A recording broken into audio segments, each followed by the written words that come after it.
महत्वाची बातमी, काँग्रेस प्रवक्ते हनुमंत पवार यांना आता पोलीस संरक्षण देण्यात आले। मारहाणीच्या प्रकरणानंतर पोलीस संरक्षण देण्याचा निर्णय घेण्यात आला। हनुमंत पवार यांच्यासोबत आता गनमॅन पोलीस तैनात असतील। पुणे पोलिसांनी हनुमंत पवार यांना निशुल्क पोलीस संरक्षण पुरवलेले आहे।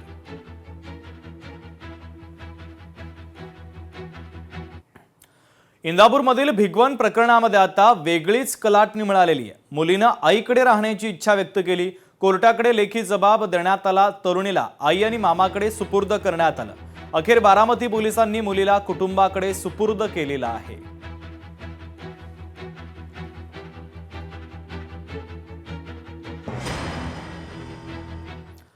राज्यात शेतकऱ्यांच्या आत्महत्यांचं प्रमाण वाढल्याचं धक्कादायक वास्तव समोर आलंय।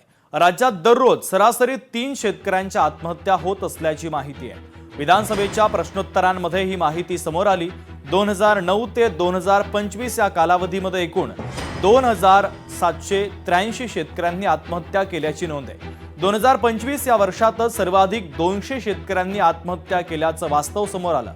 सर्वाधिक आत्महत्या पश्चिम विदर्भ आणि मराठवाडा या विभागामध्ये आहे। तर या 2 विभागामध्ये तब्बल 1987 आत्महत्येची प्रकरण आहे। राज्यपालांच्या अभिभाषणासंदर्भात बोलताना काँग्रेस नेते विजय वडेट्टीवारांची जीभ घसरली। एकीकडे लोक आत्महत्या करतात आणि दुसरीकडे 5 ट्रिलियनच्या संदर्भात बोलत असतात, अशा शब्दामध्ये वडेट्टीवार यांनी संताप व्यक्त केला। राज्याची आर्थिक परिस्थिती बिकट आहे, शेतकरी आत्महत्या करतायत आणि तरीही 5 ट्रिलियनच्या घोषणा करणं ही फक्त बनवाबनवी आहे, असा घणाघात वडेट्टीवार यांनी केलेला आहे। आरोग्य विभागाच्या मेंटेनन्ससाठी पैसे नाही।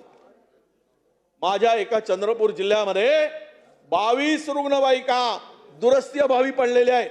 मी त्यांना विचारलं, या दुरुस्ती का केल्या गेल्या नाहीत? मेंटेनन्ससाठी पैसे दिले गेले नाही, दुरुस्तीसाठी पैसे नाहीत।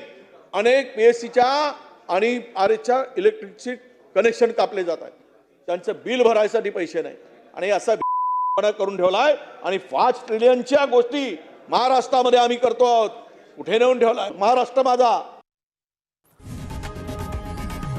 लोकशाही मराठी ऐका, पहा, जागरूक रहा।